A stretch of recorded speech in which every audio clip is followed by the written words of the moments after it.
Senhor Presidente, senhoras e senhores deputados, nestes cerca de 7 anos de governação do Partido Socialista, assistimos a várias fases e períodos políticos.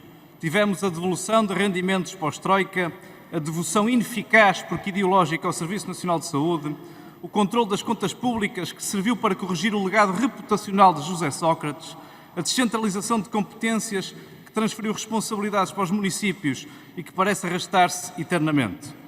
Um encaixe nunca antes visto em impostos, disfarçado com um aumento de salários que mesmo assim não impede o empobrecimento dos portugueses. E uma demanda nacional por uma companhia aérea que não é mais que um servidor de dinheiros públicos, podendo vir até a revelar-se um cemitério político. António Costa tem naturalmente muitas qualidades e méritos, mas nunca foi conhecido pela sua capacidade reformista. Mandatos de desorientação estratégica, em que o que presidiu a ação política foi sempre a gestão sobre a causa e o imediato sobre o futuro. Governação à vista de sobra, mas temos que admitir, uma eficácia política e eleitoral assinalável. Por isso, a forma como o tema da habitação foi colocado em cima da mesa não mereceu grande entusiasmo. Pelo contrário, o facto de se arrastar o efetivo cumprimento da Lei de Bases da Habitação, bem como o agravamento acelerado do acesso à mesma desde então, fez com que o Governo tivesse a necessidade de fazer uma espécie de retail, onde cabem todas as ideias e se reforma tudo ao mesmo tempo. Não pode, por certo, dar bom resultado.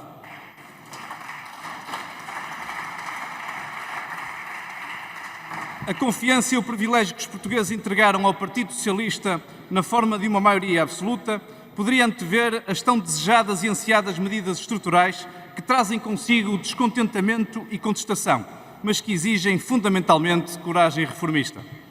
Se uma maioria permite implementar um programa político praticamente sem concessões, também exige máxima responsabilidade. Se uma maioria traz conforto parlamentar, não é menos verdade que se essa maioria não corresponder a uma maioria social, então nem sempre é transformadora. Nesta, como em outras matérias, parece ser o leopardo de Giuseppe de Lampedusa que orienta o Governo, sob a célebre frase como mote da ação política: se quisermos que tudo continue como está, é preciso que tudo mude. Utilizar o debate das propostas do Chega, da Iniciativa Liberal e do PAN, que daqui saúdo, para relembrar estes aspectos, é oportuno para o PSD. Isto porque entendemos que as mudanças de fundo fazem-se com autoridade, mas também se fazem com diálogo.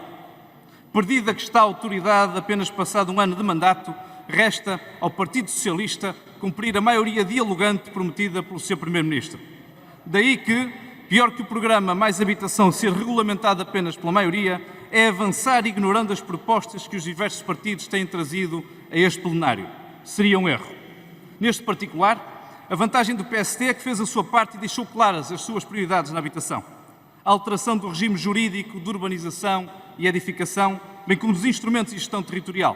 As medidas fiscais necessárias para responder à emergência social em que se tornou o acesso à habitação própria. A criação do regime excepcional para a disponibilização de imóveis devolutos. O reforço da segurança no arrendamento. Do subsídio à renda aos apoios para a subida dos juros no crédito à habitação. O Build to Rent e a habitação combinada como soluções inovadoras de habitação e alojamento.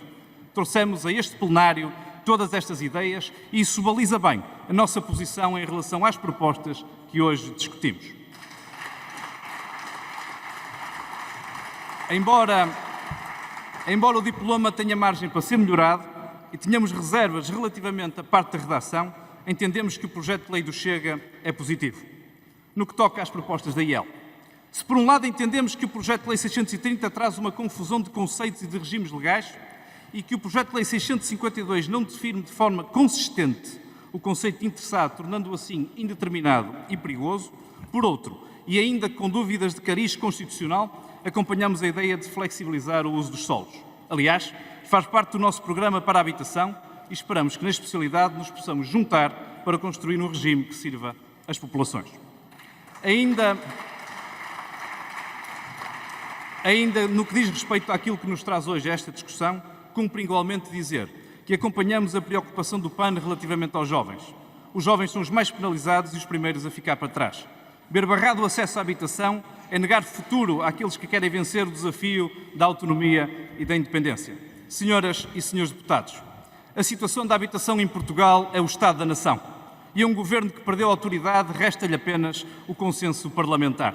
A incerteza, instabilidade, o receio e a falta de confiança que o anúncio das medidas do governo trouxe nestas matérias só podem ser salvas pela discussão na especialidade, mitigando os seus efeitos negativos mais duradouros, sobretudo ao nível do alojamento local, do mercado de arrendamento para os mais vulneráveis e do investimento privado.